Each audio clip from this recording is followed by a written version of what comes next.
bien dans son job pour parler de la neuroatypie. Qu'est-ce que c'est ? Vous êtes vous-même peut-être touché par... alors, c'est pas une maladie, je mets des guillemets, mais par cette espèce de façon d'être un peu différente des autres. Et on accueille Valériane Moulin. Bonjour Valériane. Bonjour Arnaud, merci de m'accueillir. Très heureux de vous accueillir. Coach, podcasteuse, vous avez créé Hors Cadre.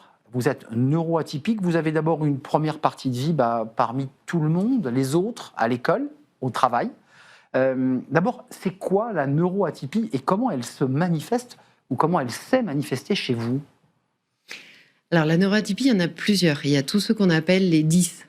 Dyslexie, dysgraphie, dysorthographie, dysphasie. Enfin, il y en a plein qui commencent par 10.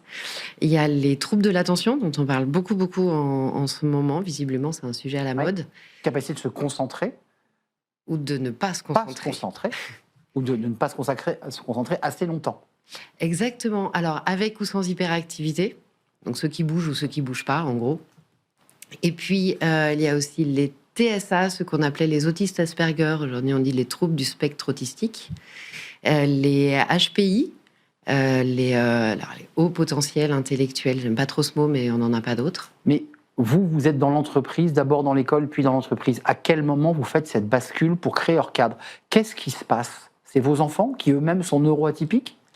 Exactement. On les a... alors, je l'ai découvert très tôt parce que leur papa a des troubles 10.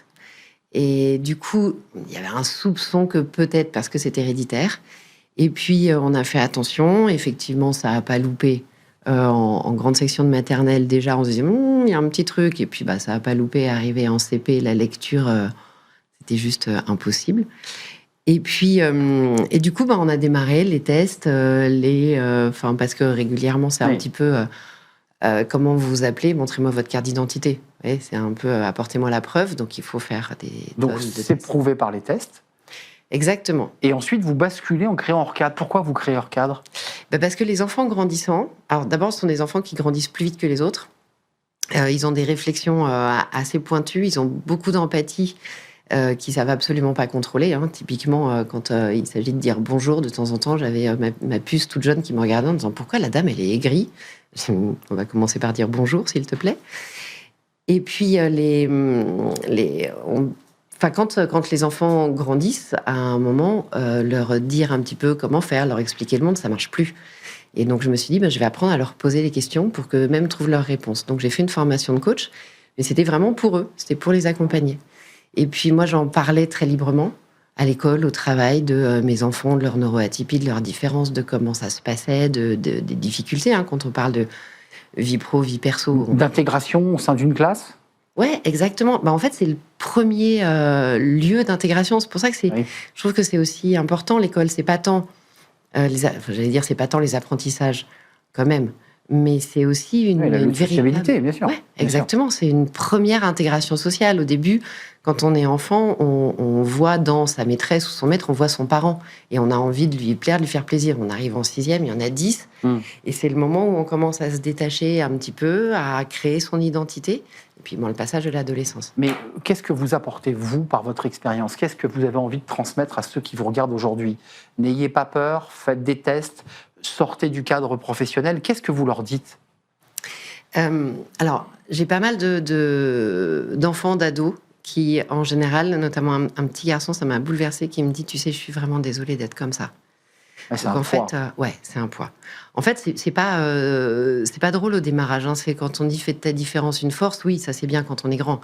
Quand on est petit, c'est juste un boulet. On a, en fait, le plus gros envie qu'on ait, c'est d'être aimé, c'est d'être apprécié comme on est, c'est d'être soi. Et on ne peut pas être soi, en fait. Ou on se cache pour l'être. En fait, on ne sait pas qui on est parce qu'on n'arrive pas à se reconnaître dans les autres. Et les quelques-uns avec qui on arrive à se reconnaître, bien souvent, ça tombe dans le mille, c'est les neuroatypiques. Et alors vous, comment vous vous en êtes sorti ? À quel moment vous dites je change de monde ? Pourquoi ? Pour m'épanouir, pour transmettre ? Quel message vous faites passer à travers Hors Cadre ? En fait, à force de témoigner, de parler, d'écrire, je voyais qu'il y avait plein de gens au travail qui venaient me voir, des collègues, et en me disant, on peut prendre un café. Je dis, oui, bien sûr, on peut Consultation prendre un à la cafette. Ah, mais c'était ça, j'ai bu des quantités de café incroyables. Et qui me parlaient de leurs enfants, d'eux-mêmes, et puis qui concluaient à chaque fois en me disant, par contre, t'en parles pas, tu dis rien parce que ici, tu sais, je veux pas trop que ça se sache, quoi. Une espèce de honte. On le met sous le tapis, quoi. Exactement. C'est quand même 15 à 20% des humains qui sont neuroatypiques. Avant de nous quitter, Valériane, le temps file et je m'en excuse parce que ce que vous dites est fort et passionnant. On doit aller voir la DRH, on doit exposer cette difficulté ou ce trouble. Qu'est-ce qu'on doit faire? Alors, c'est là où c'est très compliqué parce que est-ce que l'environnement est accueillant? Mais prêt à accueillir. Ouais. Est-ce que l'environnement est prêt à connaître aussi ça? Souvent, quand on dit HPI, c'est « Ah bah c'est bon, lui, il réussit tout et en plus, il se la raconte ». Non, c'est juste une façon différente d'être au monde et c'est vraiment pas simple à gérer. Et donc accepter l'autre aussi. Et accepter dans sa l'autre. différence. Ouais. Hors cadre, des podcasts qu'on peut découvrir sur toutes les belles plateformes de podcasts. Merci. Et pour vous éclairer, peut-être même vous rassurer, peut-être même vous accompagner sur ces sujets de la neuroatypie très vaste que vit à la fois Valériane et ses enfants. Valériane Moulin, merci de nous avoir rendu visite et vous reviendrez, j'en suis sûr, nous parler de ce sujet de plus en longueur. Merci de nous avoir rendu visite. On tourne une page, tiens, on parle des conflits. Alors vous allez me dire, pas de lien de cause à effet entre la neuroatypie et les conflits, mais les conflits, c'est près de plus de 100 milliards d'euros de coûts de conflits pour les entreprises, tant évidemment en justice que des conflits liés à la médiation. On en parle. Comment faire pour régler ces conflits? Faut-il passer par la médiation ou au contraire aller en justice? On en parle avec mes invités et Caroline de Senneville.